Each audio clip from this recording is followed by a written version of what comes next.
आप समझ नहीं पाए। क्या नहीं समझ पाए? तो बोली सुनी,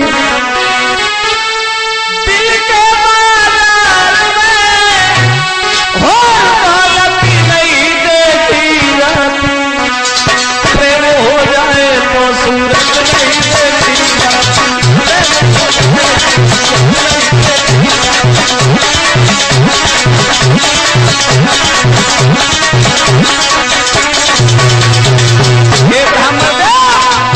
प्रेमी लोग इसी क्षण पे जिया करते हैं, प्रेम के नाम पे जो प्राण दिया करते हैं, अपने प्रेमी को भला क्या न दिया करते हैं, देखो तीर के कांटों से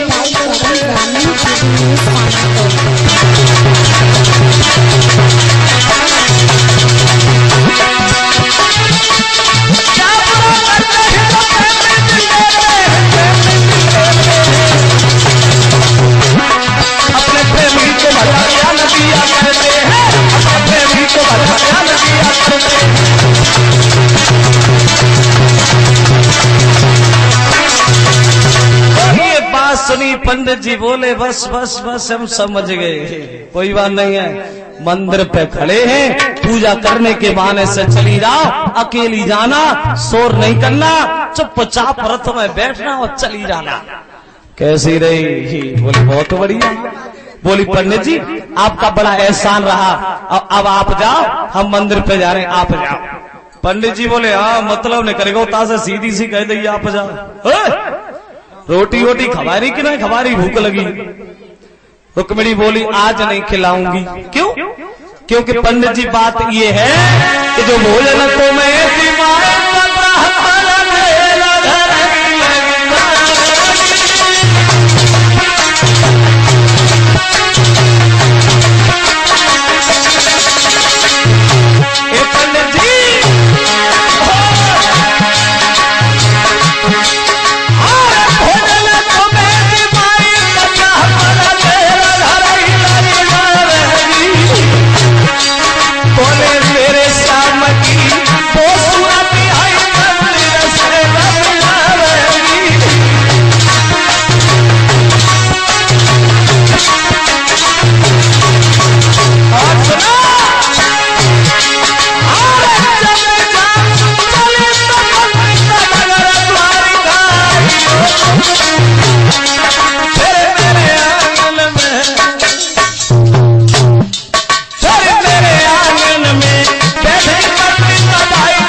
अगर आज हमने तुम्हें भोजन कराया, कन्हैया कहीं इंतजार करते करते चले न जाए, वही आना, वही तुम्हें हम भोजन नहीं खिलाएंगे।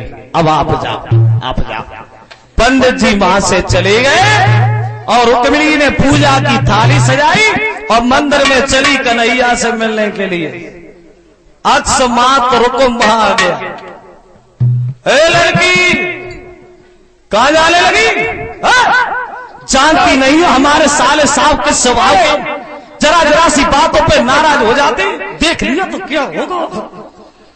बोली भैया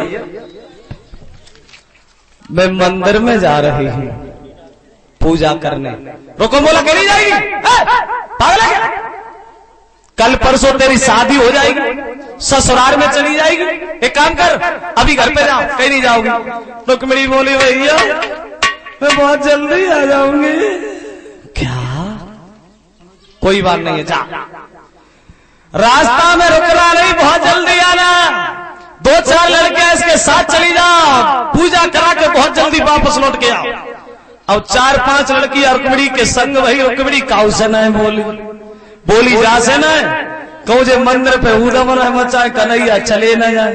और जब रुक्मिणी न बोली सो एक लड़की बोली कह रही पहले जब खूब बातें करो करते हती और कुछ बोली ही ना रही, दूसरी बोली चुपेरा बरात न आई ताकि मन के मैं चटकी पत्ती है मत बोले का करने चाहिए। जो कन्हैया ने 5-6 लड़कियां पे तरफ आत वही देखी, कन्हैया असमंजस में फंस गए, बारे पंडित हमन एक बुलाई और नहीं लाइन लगाए। जावे जय समझ में नहीं आ रही कौन सी रुक्मिणी है, और जय बात रुक्मिणी के दिमाग में आई कहीं हमारे धोखे का दूसरी को न ले।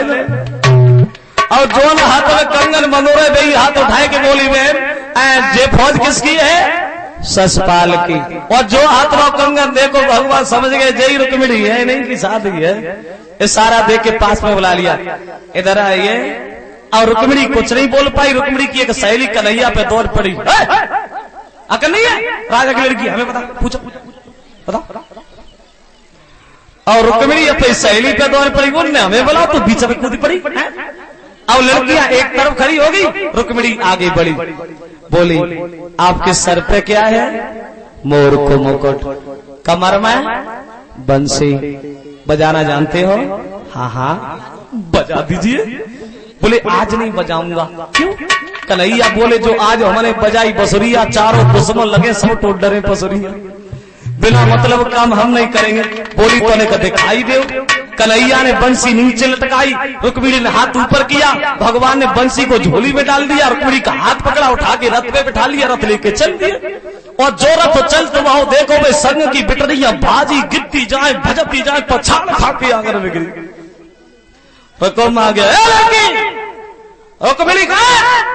एक बोली भैया मंदिर में गई थी, पता नहीं वहां कौन खड़ा था रथ लेके, और रुक्मिणी को बैठा लिया ले गया।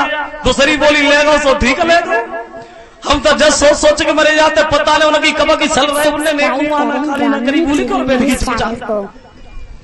तो कब बोले मैं जानता हूं मेरी बहन को ले जाने वाला कौन है, मगर ये बात किसी के कान कान भड़क नहीं पड़नी चाहिए। हम अभी अभी भागती आवाज लगाई, दही माखन को लूट लूट के खाने वाले वाला, ये औरतों को चुराने का धंधा कब से शुरू कर दिया तूने?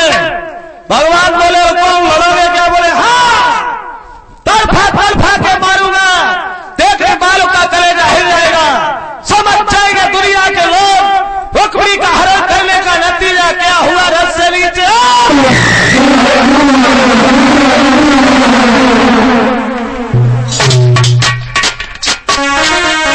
बोला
कलेजा हिल जाएगा, रास्ते नीचे